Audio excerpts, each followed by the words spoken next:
आज खरोखरच खेद वाटते.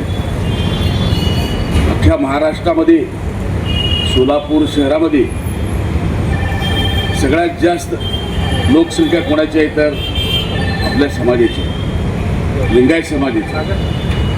आश्चर्य वाटते इथं मोजकेच लोक हजर आहेत. एखादे मोर्चा काढणं, उपोषण करणं या आपल्या समाजाच्या दृष्टिकोनातनं असं एवढं कमी प्रमाणात लोक येणे एक खेद आहे. प्रत्येकजण पेटून उठायला पाहिजे.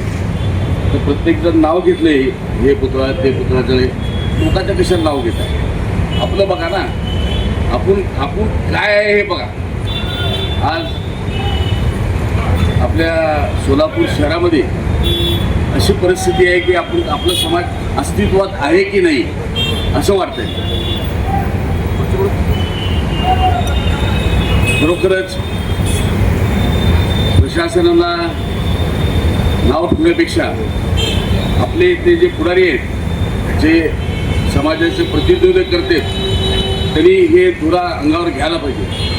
आज अमित रोडगेसारख्या एका सामान्य कार्यकर्ता पुढे जातो, राजशेखर रुकुलेसारखा एक सामान्य माणूस पुढे जातो, बसवेश्वर सर्कलचे यंग पोर आहेत ते सुद्धा आज पुढे येतात. त्यांच्या मागं आपण उभं राहणं अत्यंत गरजेचं आहे. परंतु आपला समाज हा धीर व समंजसपणाच्या असल्यामुळे आपण मागं पडलेलो आहोत. थोडं आपण उद्रेक होणं अत्यंत गरजेचं आहे मला असं वाटतं. कारण समाज टिकवण्यासाठी, आपले एकी टिकवण्यासाठी जो कोण कुठल्या पक्षात असेल तो महत्त्वाचा नाही आहे, समाज महत्त्वाचा आहे. आज सर्वात मोठं काय म्हणजे समाज आहे. समाजाच्या दृष्टिकोनातनं आपण सर्वजण एकत्र येणं गरजेचं आहे. आज बरं वाटलं तरीसुद्धा एक 100 जण आहेत. मागं सिद्धेश्वर महाराजांचं नाव ठेवण्यासाठी मी आंदोलन केलं होतं, विद्यापीठला सिद्धेश्वरचं नाव ठेवा म्हणून. अक्षरशः त्यावेळी अशी परिस्थिती आली, एवढं मोठं हातात घेतलं त्यावेळी कोणी आलं.